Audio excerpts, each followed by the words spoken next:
Tuhan, terima kasih untuk kami bisa meluangkan waktu kami saat ini untuk mendengarkan firman Tuhan. Kami bersyukur untuk semua kesempatan yang baik yang Tuhan sudah berikan sampai saat ini, sehingga kami bisa ada untuk mendengarkan, untuk merenungkan, dan untuk merefleksikan diri kami terhadap firman Tuhan. Kami tahu firman Tuhan adalah cermin bagi diri kami, sehingga kami perlu untuk setiap hari, setiap saat, kami ada untuk merefleksikan diri kami kepada firman Tuhan. Saat ini Tuhan, berikan kami hikmat dan pengertian. Karena kami ingin mengenal Engkau lebih lagi. Karena kami ingin juga dapat mengenal diri kami sebagaimana Engkau telah mengenal diri kami. Tuhan, ajar kami. Tuhan, pimpin kami. Karena tanpa Engkau kami gak bisa berbuat apa-apa. Biar firman hari ini tidak kembali dengan sia-sia, tapi Engkau ada untuk bertahta berdaulat dalam kehidupan kami. Terima kasih, di dalam nama Tuhan Yesus sama-sama katakan amin. Selamat pagi semua, selamat hari Minggu kepada jemaat yang dikasihi Tuhan. Kesempatan saat ini saya akan membawakan khotbah dari Mazmur 51. Ada yang udah pernah membaca Mazmur 51? Mazmur ini bertemakan tentang Allah Sang Penebus Dosa. Mazmur ini ditulis oleh Daud ketika seorang nabi yang bernama Nathan menyampaikan teguran Tuhan atas kejahatan, atas dosa yang Daud sudah lakukan. Khotbah hari ini saya rasa agak panjang karena selain kita membaca Mazmur 51, kita perlu melihat sebentar nih kepada peristiwa apa sih yang terjadi di balik penulisan Mazmur 51 ini. Mari kita buka Mazmur 51 ayat yang pertama sampai kedua. Untuk pemimpin biduan, Mazmur Daud. Ketika Nabi Nathan datang kepadanya setelah ia menghampiri Batsheba. Kita nggak bisa ngerti makna atau maksud dari tulisan Daud dalam Mazmur 51 kalau kita nggak melihat sejarah yang terjadi antara Mazmur yang dituliskan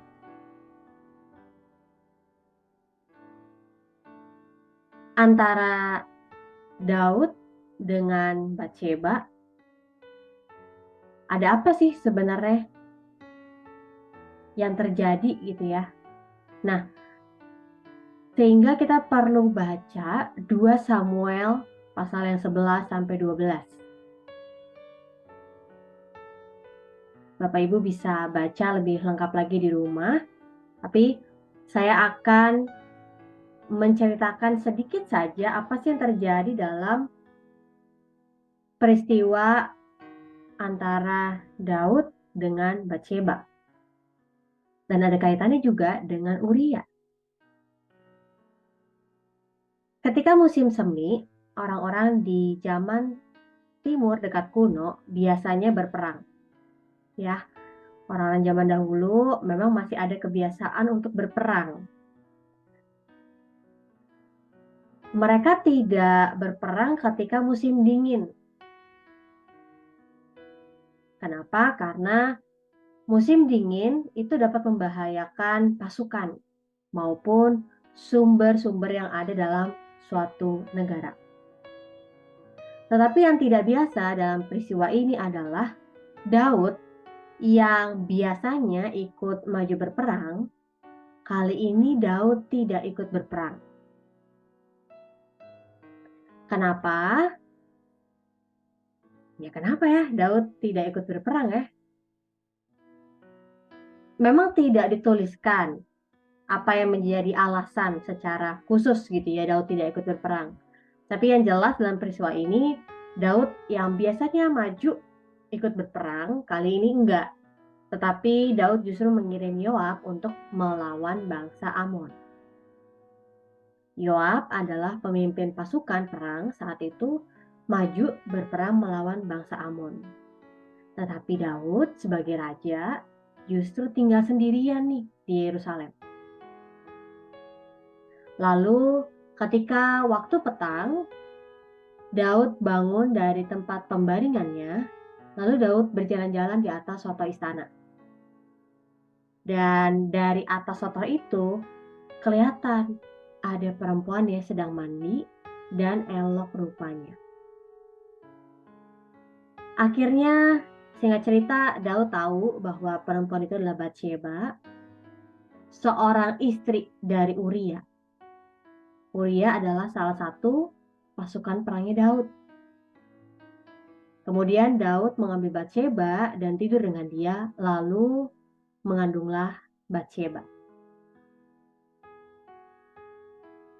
Kita perlu tahu bahwa Batsheba ini mandi di waktu petang. Dan itu pasti ada alasan tertentu ya. Coba deh kita lihat hukum atau norma yang ada saat itu, yang sebenarnya juga tercatat dalam Imamat 15 ayat 19-30. Saya akan bacakan ya. Bahwa seorang wanita harus mandi untuk menyucikan dirinya dari kenajisan akibat siklus menstruasi. Ini sebenarnya yang menjadi isi dari hukum atau norma yang tercatat dalam Imamat 15 ayat 19-30 ini. Nah, saya mau bacakan secara lengkap dari ayat 19. Apabila seorang perempuan mengeluarkan lelehan dan lelehannya itu adalah darah dari auratnya, ia harus 7 hari lamanya dalam cemar kainnya, dan setiap orang yang kena kepadanya menjadi najis seperti sampai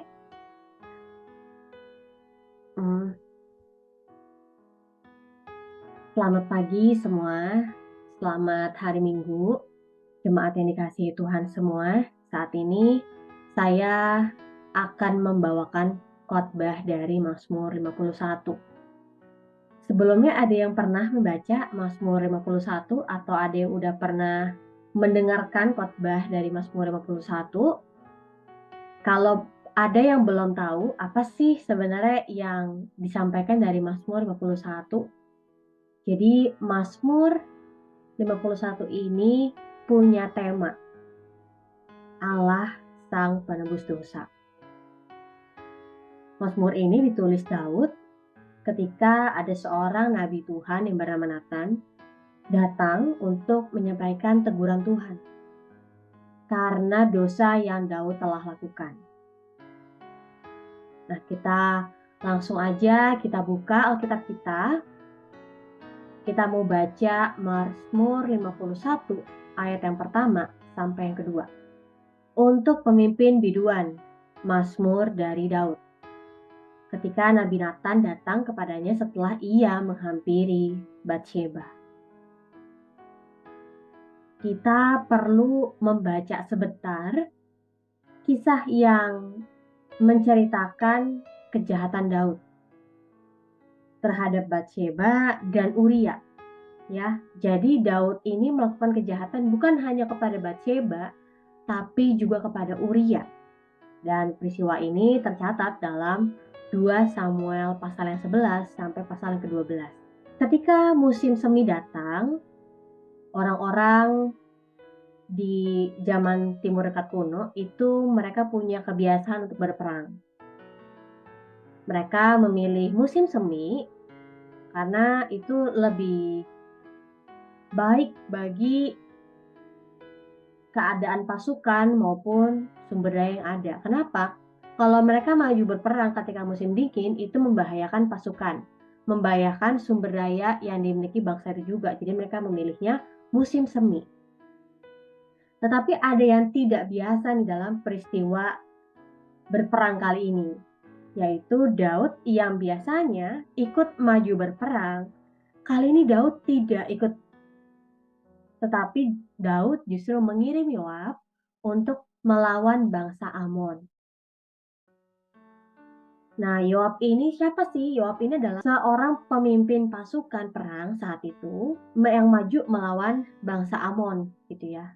Tetapi Daud justru sebagai raja memilih untuk tinggal sendirian di Yerusalem. Lalu ketika waktu petang, Daud bangun dari tempat tidurnya, lalu Daud berjalan-jalan di atas soto istana, dan dari atas soto istana, Daud melihat ada perempuan yang sedang mandi. Dan ternyata perempuan itu elok rupanya. Singkat cerita, Daud tahu bahwa perempuan itu adalah Batsheba, seorang istri dari Uria. Uria adalah salah satu pasukan perangnya Daud. Daud mengambil Batsheba dan tidur dengan dia sampai akhirnya mengandunglah Batsheba. Kita perlu tahu sebentar bahwa Batsheba mandi di waktu petang itu pasti ada alasan tertentu. Nah, itu sebabnya kita perlu nih melihat hukum yang ada saat itu yang tercatat juga dalam Imamat 15 ayat 19-30. Sebenarnya ini bicara tentang seorang wanita yang harus mandi untuk menyucikan dirinya dari kenajisan akibat siklus menstruasi. Jadi wanita yang sedang mengalami siklus menstruasinya itu akan dianggap najis dan dia perlu mandi untuk membersihkan, untuk menyucikan, untuk mentahirkan dirinya. Saya mau coba bacakan dari Imamat 15 ayat 19-23 aja ya. Apabila seorang perempuan mengeluarkan lelehan dan lelehannya itu adalah darah dari auratnya, ia harus 7 hari lamanya dalam cemar kainnya. Dan setiap orang yang kena padanya menjadi najis sampai matahari terbenam. Segala sesuatu yang ditidurinya selama ia cemar kain menjadi najis. Dan segala sesuatu yang didudukinya juga itu menjadi najis.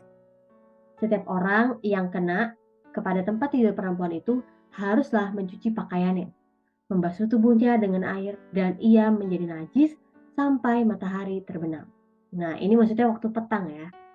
Setiap orang yang kena kepada sesuatu barang yang diduduki perempuan itu haruslah mencuci pakaiannya, membasuh diri dengan air, dan ia menjadi najis sampai matahari terbenam, waktu petang. Juga pada waktu ia kena sesuatu yang ada di tempat tidur atau di atas barang yang diduduki perempuan itu, ia menjadi najis sampai matahari terbenam. Jadi lihat ya, ternyata ada sebuah durasi waktu nih gitu ya. Seseorang yang dengan spesifik, maksudnya perempuan yang kena menstruasi, ya dia menjadi najis sampai matahari terbenam, ya kan. Orang-orang yang kena kain atau kena barang yang diduduki oleh perempuan itu juga menjadi najis sampai matahari terbenam. Itu sebabnya ada sebuah peraturan, jadi mandinya itu waktu petang, waktu matahari terbenam. Jadi ternyata ada kaitannya ya, nggak cuma sembarangan mandi ketika waktu petang, enggak, tapi memang ada peraturannya.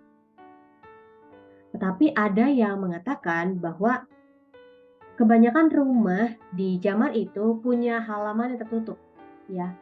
Jadi nggak akan kelihatan ketika sedang mandi. Tapi ada juga yang mengatakan bahwa jadi bagian dalam halaman rumahnya Batsheba itu dapat dilihat dari atas istana. Beda dengan halaman rumah lain gitu ya. Kalau halaman rumah lain mungkin tidak kelihatan, tapi bagian halamannya rumah Batsheba itu bisa kelihatan dari atas istana.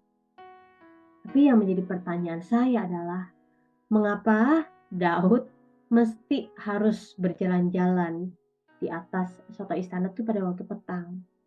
Sedangkan ada sebuah peraturan bagi para wanita untuk menyucikan dirinya dari kenajisan di waktu petang itu gitu. Nah, ini adalah peristiwa yang saya jelaskan baru awal.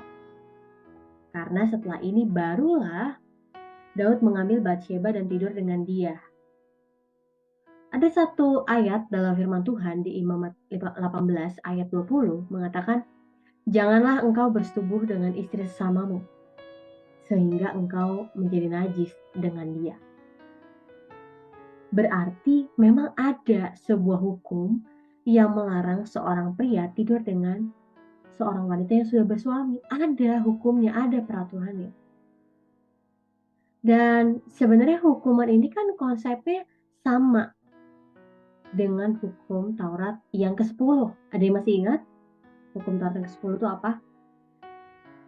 Yang tertulis, jangan mengingini rumah sesamamu, jangan mengingini istrinya, atau apapun yang menjadi milik sesamamu. Kenapa hukum ini harus ada? Saya pernah berpikir ketika sedang merenungkan ayat ini, saya berpikir kenapa hukuman ini harus ada? Karena kita punya keinginan yang akhirnya bisa merugikan orang lain. Kita punya keinginan yang akhirnya bisa merampas hak orang lain. Kita punya keinginan yang cenderung untuk berfokus memberikan kenikmatan atau kepuasan bagi diri kita sendiri. Kita udah nggak mikirin deh orang lain. Jadi tindakan Daud untuk tidur dengan Batsyeba adalah jahat di mata Tuhan. Ini kan sebenarnya peristiwa yang menceritakan bahwa Daud kalah terhadap nafsunya. Daud kalah demi keinginan sesaatnya. Benar nggak? Hanya demi keinginan sesaatnya Daud. Daud akhirnya melakukan yang jahat di mata Tuhan. Demi keinginan sesaat. Kita nanti lihat apa sih yang terjadi bagi Daud. Bukan hanya bagi Daud, bahkan bagi keturunannya Daud. Sebenarnya kita juga masih diperhadapkan dengan hal yang sama, ya kan? Kita seperti tertekan, kita seperti terhimpit dengan keinginan sesaat kita. Karena kita merasa, wah keinginan ini yang aku sangat idam-idamkan, keinginan ini yang sangat aku nanti-nantikan, ya kan? Tapi kita lupa bahwa kesenangan sementara ini membawa keburukan bagi masa depan kita. Membawa suatu dampak yang jahat, yang merugikan, yang merusak bagi masa depan kita. Dalam 2 Samuel 11 ayat 5, kita tahu bahwa ya Batsyeba mengandung anak dari Daud. Tetapi tahukah saudara, Bapak Ibu, apa yang menjadi respon Daud?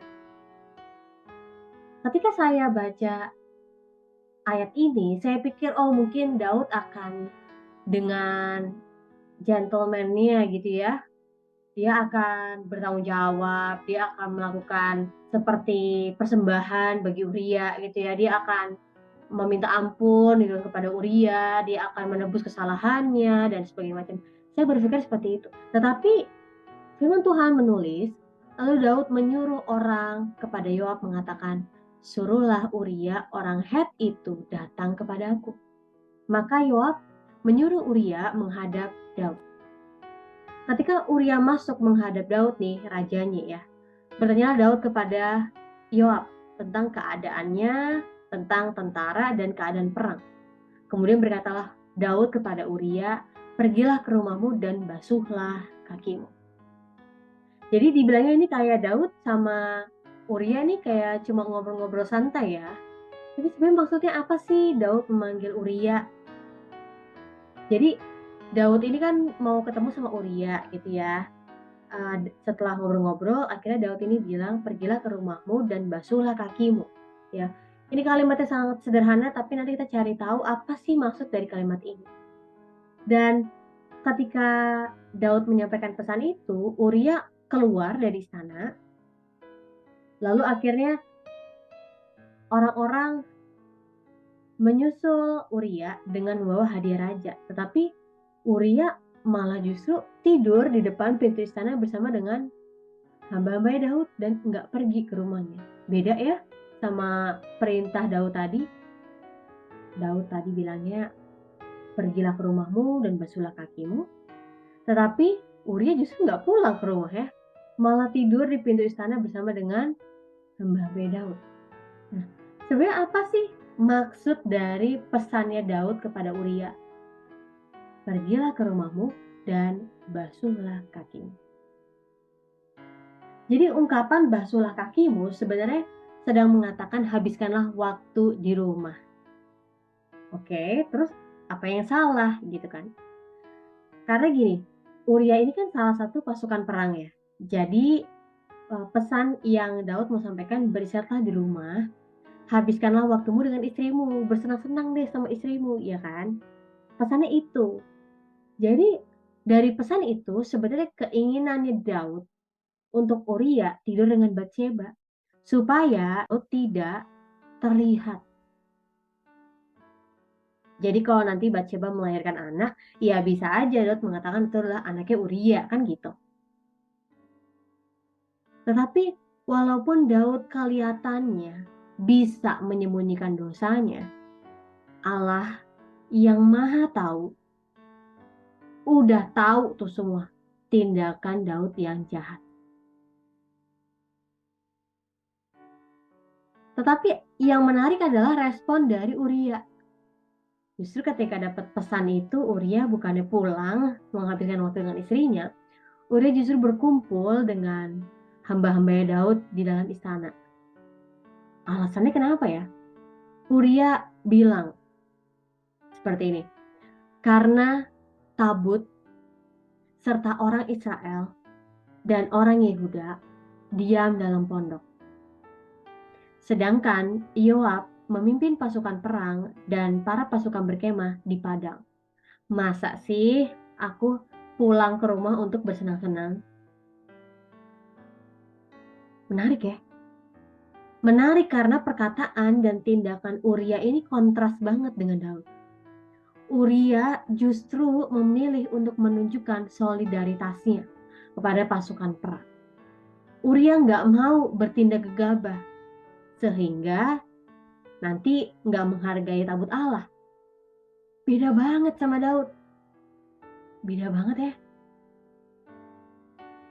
Tetapi Daud tidak menyerah. Bahkan kali ini Daud mengajak Uria untuk makan dan minum sampai Uria mabuk. Jadi dicoba lagi nih. Kedua kalinya Daud coba lagi. Tetapi dalam keadaan mabuk, sekali lagi Uria nggak pulang ke rumahnya. Tetapi tidur bersama dengan hamba-hamba Daud. Nih kan menarik ya, dalam keadaan mabuk ya sebenarnya orang-orang tuh akan bisa bertindak dengan sejujur-sejujurnya gitu kan, dengan apa adanya. Tetapi dalam keadaan mabuk, Uria nggak pulang ke rumahnya. Uria tetap mau melakukan apa yang benar. Sampai akhirnya Daud bikin rencana yang lain, yang ketiga, ya kan? Karena yang pertama, kedua gagal. Yang ketiga, Daud justru memerintahkan Yoab untuk menempatkan Uria di barisan paling depan, supaya Uria terbunuh. Tapi kan Daud nggak menuliskan secara langsung ya, nggak mengatakan secara langsung kepada Yoab untuk Uria terbunuh, enggak. Tapi Daud cuma memerintahkan Uria taruh aja di barisan paling depan. Yoab yang bertugas sebagai pemimpin pasukan perang, ia kan hanya mengikuti perintah rajanya, yaitu Daud. Ya udah, Uria ditempatkan di barisan paling depan, langsung tuh berhadapan dengan lawan-lawan yang gagah perkasa. Singkat cerita, kita tahu beberapa orang dari pasukan perang yang ada itu gugur, termasuk Uria. Dan akhirnya setelah lewat waktu berkabung, Daud mengambil Batsyeba menjadi istrinya dan melahirkan seorang anak laki-laki bagi Daud.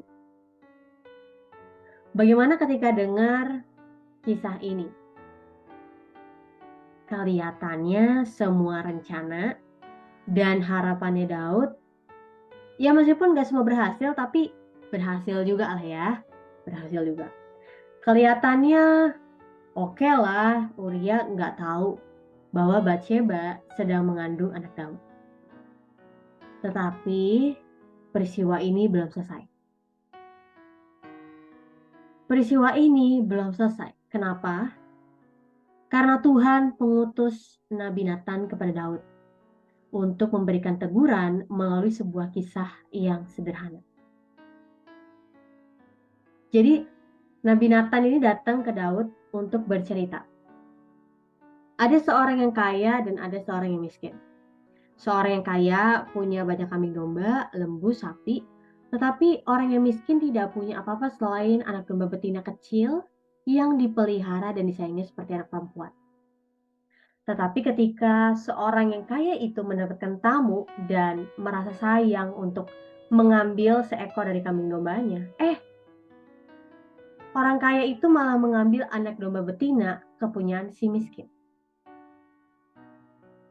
Mendengar hal itu, Daud sangat marah dan mengatakan, "Demi Tuhan yang hidup, orang yang melakukan itu harus dihukum mati." Karena Daud melihat kejahatan itu sangat kejam. Masa sih ada orang yang kaya yang tidak mengenal belas kasihan? Tapi Nabi Nathan justru berkata, "Engkaulah orang itu." Wah, kaget ya. Nabi Nathan berkata lagi, "Tuhan sudah memberikan isi rumah Saul kepada kamu. Tuhan sudah memberikan istri-istri Saul kepada kamu. Bahkan diberikan kaum Yehuda dan Israel kepada Daud. Dan seandainya belum cukup, akan ditambahkan lagi kepada Daud. Mengapa engkau menghina Tuhan dengan melakukan yang jahat di hadapan Tuhan? Uria kau biarkan ditewaskan dengan pedang, sedangkan istrinya kau ambil menjadi istrimu." Nah, jadi kita tahu bahwa kejahatannya Daud ini adalah dia melakukan pembunuhan berencana, ya.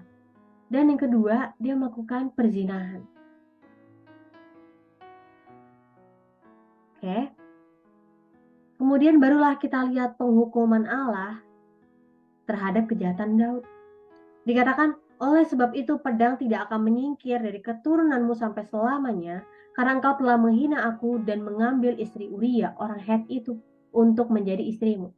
2 Samuel 12 ayat 11-12 mengatakan, "Beginilah firman Tuhan, bahwasannya malapetaka akan kutimpakan ke atasmu yang datang dari keluargamu sendiri. Aku akan mengambil istri-istrimu di depan matamu dan memberikannya kepada orang lain. Orang itu akan tidur dengan istri-istrimu di siang hari, sebab engkau telah melakukannya secara tersembunyi, tetapi aku akan melakukan hal itu di depan seluruh Israel secara terang-terangan." Wah, serem banget ya. Serem banget ya hukumannya Tuhan. Tetapi hukuman Tuhan ini bukanlah hukuman yang diberikan tanpa ada alasan ya. Kita tahu ini ada alasannya. Itu sebabnya diberikan hukuman ini. Setelah mendengar perkataan Allah, Daud sadar akan dosanya kepada Tuhan. Ya, meskipun saat itu Daud nggak langsung mati ya karena kejahatannya. Tetapi anak yang dilahirkan Batsheba akhirnya mati. Karena kejahatan Daud ini sangat menista Tuhan. Dan benar hal itu kejadian. Nah, untuk lebih lanjut lagi, saudara, Bapak atau Ibu bisa baca lagi di rumah dalam 2 Samuel 11 ayat 12. Lihat ya, hukumannya Allah. Bahwa malapetaka itu akan datang bukan dari luar keluarga Daud, tapi dari keluarga Daud sendiri. Itu yang pertama. Terus apa lagi? Istri-istri Daud akan diambil dan diberikan kepada orang lain. Bahkan tertulis bahwa orang itu akan tidur dengan istri-istri Daud di siang hari. Wow, parah banget. Karena Daud telah melakukan secara tersembunyi, tetapi Allah akan membukakan segala yang terjadi di dalam keluarga Daud secara terang-terangan kepada seluruh orang Israel. Itu sebabnya Mazmur ini ditulis karena kesadaran Daud yang sudah berdosa di hadapan Allah. Bahkan dikatakan Daud sudah menista Allah karena semua yang Daud perlukan udah dikasih oleh Allah, ya kan? Dari semua hartanya Saul, dari istri-istrinya Saul, dari semua bangsa yang berada di bawah kerajaannya Saul, ya kan, yang dikuasai oleh kerajaannya Saul, yaitu Yehuda dan Israel. Dan bahkan Tuhan bilang kalau itu belum cukup akan ditambahkan lagi. Tetapi mengapa Daud sampai mencoba melakukan kejahatan untuk mendapatkan apa yang dia inginkan. Nah, kita akan kembali ke Mazmur 51 ayat yang ketiga sampai ayat yang keempat. Kasihanilah aku, ya Allah, menurut kasih setiamu. Hapuskanlah pelanggaranku menurut rahmatmu yang besar. Bersihkanlah aku seluruhnya dari kesalahanku dan tahirkanlah aku dari dosaku. Daud minta belas kasihan kepada Allah karena Daud tahu bahwa Allah punya kasih setia. Daud sadar bahwa dirinya sudah berdosa terhadap Allah. Jadi Daud harus datangnya kepada Allah. Kita keliru kalau berpikir kejahatan kita itu urusannya sama manusia aja, ya kan? Karena kita merugikan manusia, kita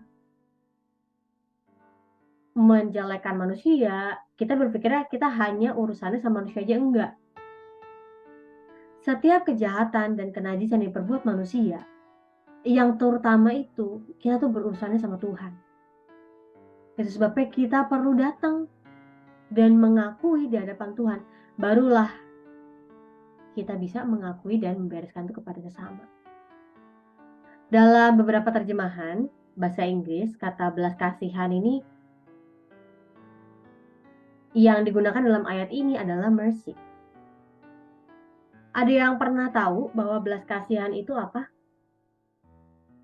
Kan kita sebagai orang Kristen, kita sering banget lah ya mengatakan belas kasihan. Tapi apa sih sebenarnya belas kasihan itu? Apa bedanya dengan anugerah?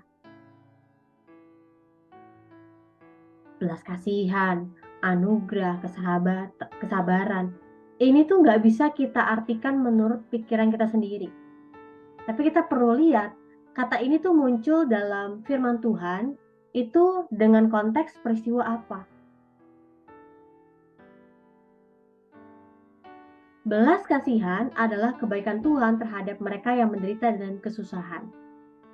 Itu sebabnya kita melihat banyak orang-orang sakit, orang-orang yang menderita datang kepada Yesus dan mengatakan, Tuhan, kasihanilah.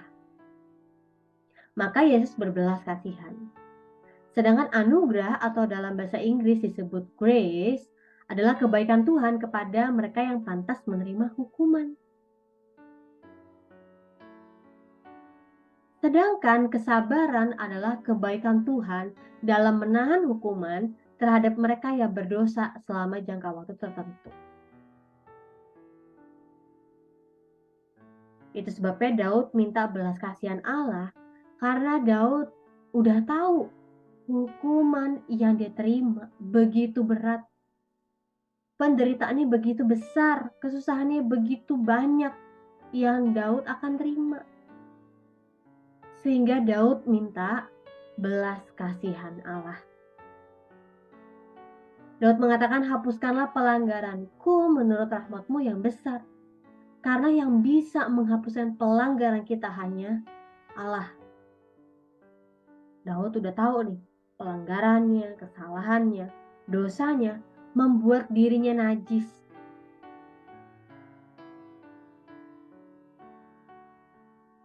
Sehingga Daud minta supaya dibersihkan, ditahirkan dari dosanya. Ayat yang kelima dikatakan, sebab aku sendiri sadar akan pelanggaranku. Aku senantiasa bergumul dengan dosaku. Terhadap engkau sajalah aku telah berdosa dan melakukan apa yang kau anggap jahat. Supaya ternyata engkau adil dalam putusanmu, bersih dalam penghukumanmu. Sesungguhnya dalam kesalahan aku diperanakan, dalam dosa aku dikandung ibuku. Sebagai orang percaya, kita perlu sadar diri. Ya, sadar diri ini penting, Bapak Ibu. Karena kesadaran diri itu membawa kita untuk kita tahu siapa sih kita. Dari mana sih kita berasal. Dan itu membuat kita sadar bahwa siapa sih Tuhan dalam hidup kita? Apa sih perannya Tuhan dalam hidup kita? Daud sadar bahwa ia bergumul dengan dosanya. Ia bergumul dengan keinginan yang jahat, pikiran yang kotor, tindakannya yang jahat. Yang dia lakukan karena keinginannya yang jahat. Ya. Jadi pikiran kita yang jahat, tindakan kita yang jahat itu asalnya dari keinginan kita yang jahat. Daud sadar bahwa ia sudah melanggar perintah Tuhan karena ada dosa dalam dirinya. Dari ayat yang ke-6 kita tahu juga bahwa Allah itu adil dalam setiap keputusannya, bersih dalam penghukumannya. Sehingga kalau kita sering menilai, kenapa sih aku harus mengalami ini? Kenapa sih aku harus dikecewakan orang? Aku merasa hidup ini gak adil. Sebenarnya kita tuh terlalu cepat untuk menilai sebuah keadaan dalam kehidupan kita. Kita terburu-buru untuk mengatakan Tuhan tuh gak adil. Tuhan tuh jahat, Tuhan tuh kejam. Tapi saya mau katakan, terkadang hal yang buruk bisa terjadi dalam hidup kita karena akibat dari kesalahan, dari kebodohan, dari kejahatan, dari dosa yang kita perbuat. Meskipun ada beberapa pengecualian seperti kisahnya Ayub yang terbukti tidak melakukan kejahatan tapi mengalami penderitaan. Tapi yang perlu saya katakan bahwa kita salah kalau akhirnya kita menyalahkan Tuhan atas penderitaan yang kita alami. Karena Tuhan itu baik. Semua yang terlintas dalam pikiran Allah, semua yang ada dalam hati Allah, bahkan semua yang ada dalam persediaan gudangnya Allah, itu semua kebaikan. Tuhan gak pernah ada niatan, oh saya pengen bikin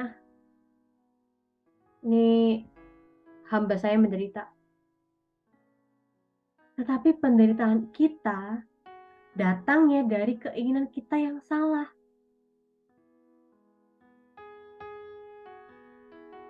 Itu sebabnya Daud menuliskan bahwa dalam kesalahan aku diperanakan, dalam dosa aku dikandung ibuku. Yang berarti dosa itu tidak kita lakukan ketika udah dewasa aja. Tetapi bahkan ketika kita masih dalam kandungan ibu kita sudah ada yang namanya dosa.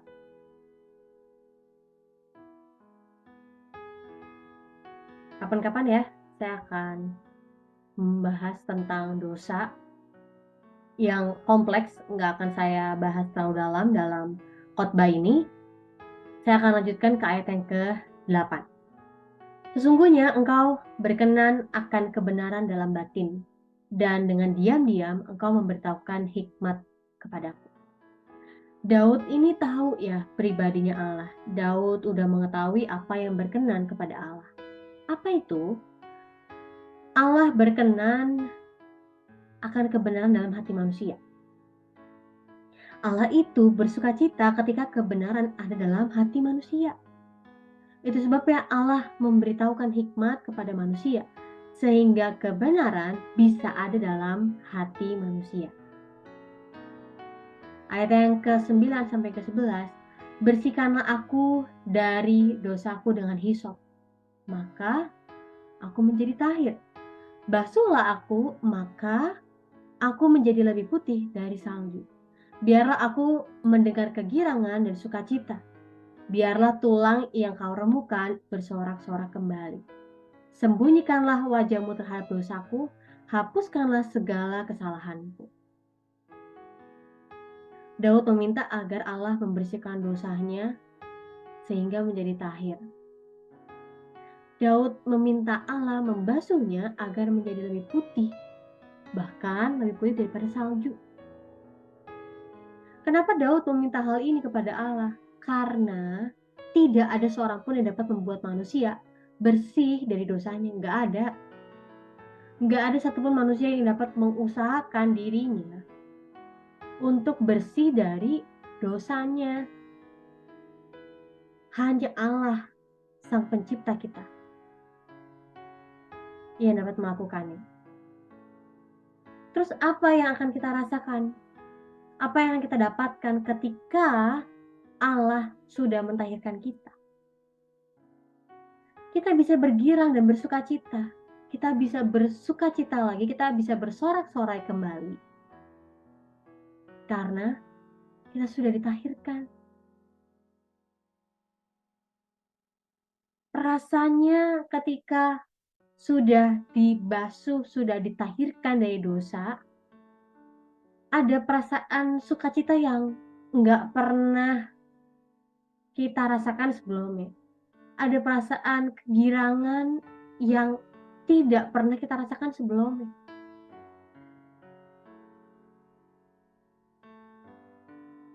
Ya gimana perasaan ketika kita merasa, wah kita udah jahat banget, wah kita udah salah banget.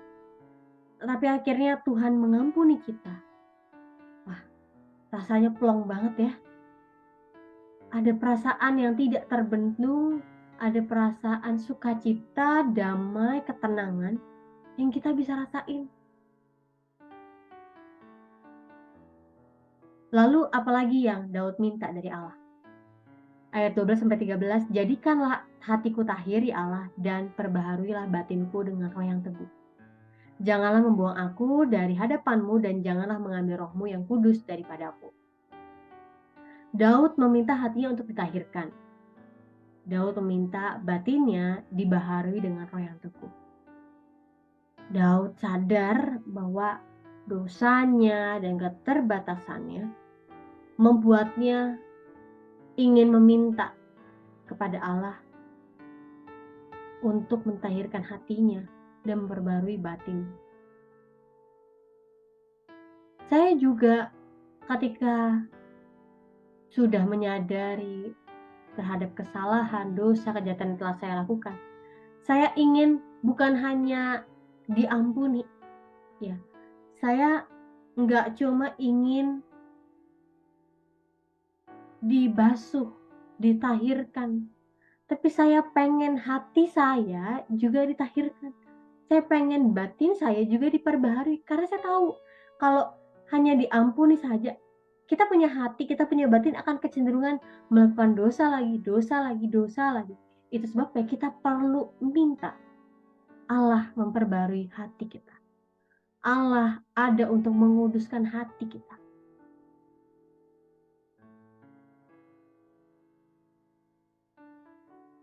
Akibat dari dosa yang kita perbuat dan keterbatasan kita sebagai manusia ini kan sebenarnya mengakibatkan ada suatu perasaan dalam diri kita di mana kita nggak layak berada di hadapan Allah, benar? Kita mau doa aja takut, kita mau nyanyi aja, aduh kayaknya nggak bakal didengar nih, ya kan?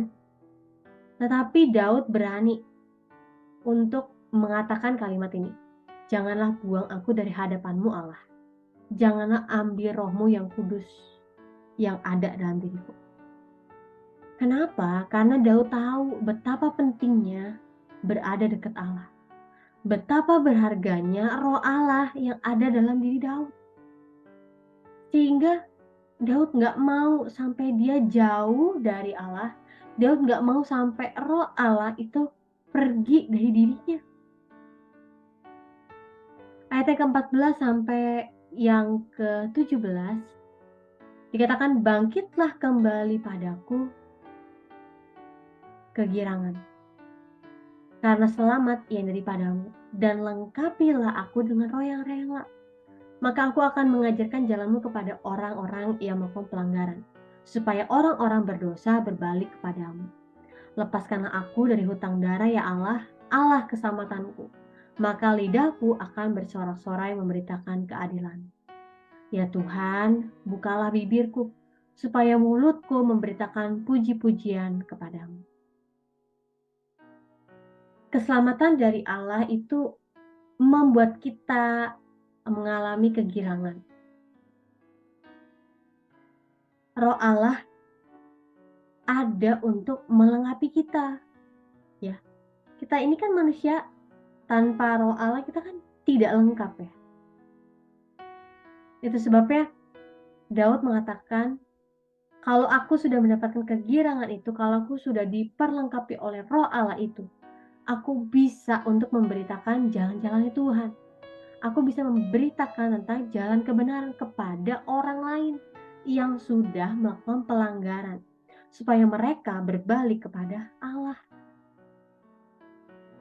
Jadi semua sukacita, semua keutuhan, semua kegirangan yang Daud telah terima membuat Daud tuh ingin berbagi kepada orang lain, supaya orang-orang itu tuh berbalik dari setiap kejahatan mereka.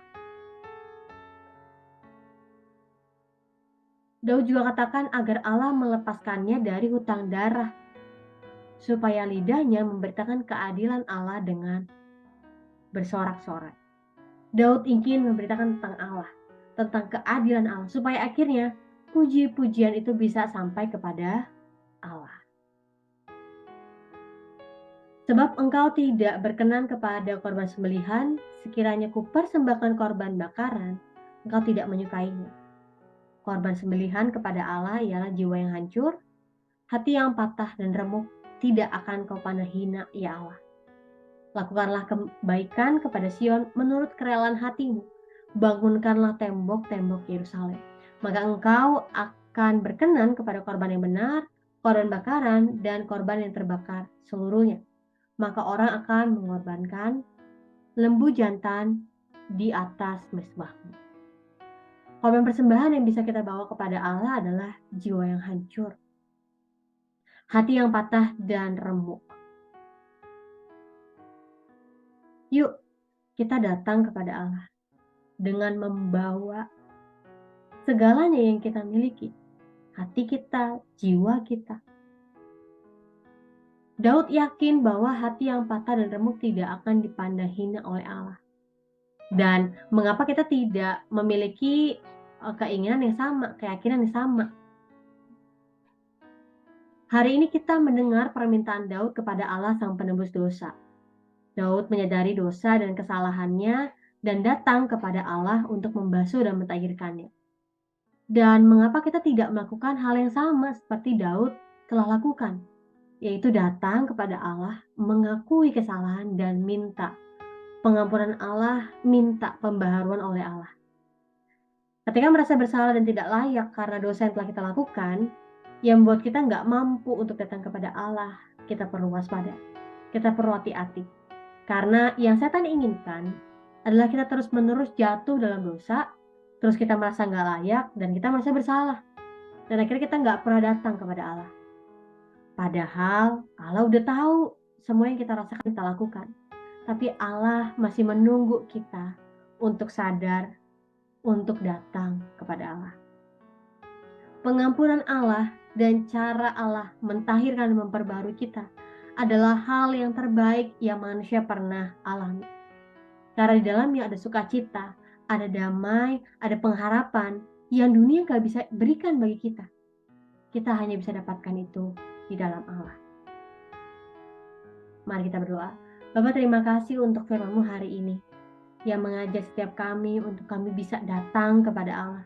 Untuk kami gak perlu malu-malu atau untuk kami gak perlu untuk menghindari. Karena Allah udah tahu semua yang kami lakukan, yang kami rasakan. Tetapi kami bersyukur Allah masih menantikan kami untuk datang kepada Allah. Untuk kami menyerahkan diri kami, untuk kami mengakui dosa kami, untuk kami minta pembaharuan daripada Allah. Tuhan, tolong kami, supaya kami dapat menjadi pelaku firman-Mu, untuk kami dapat meneladani apa yang Daud telah lakukan di dalam Mazmur 51 ini. Tuhan, ajar kami, sehingga kapanpun, dimanapun, bagaimanapun keadaan kami gak beroleh malu, tapi kami justru beroleh kepercayaan bahwa Allah yang menjadi penebus dosa kami akan mendengarkan doa kami dan akan mentahirkan setiap kami. Kamu berikan kami hikmat dan pengertian lebih lagi, Tuhan, karena Hamba-Mu terbatas dan kami percaya Roh Kudus-Mu tidak terbatas yang akan mengajar kami, akan mendewasakan kami untuk kami semakin mengenal Engkau. Terima kasih Tuhan dalam nama Tuhan Yesus. Amin.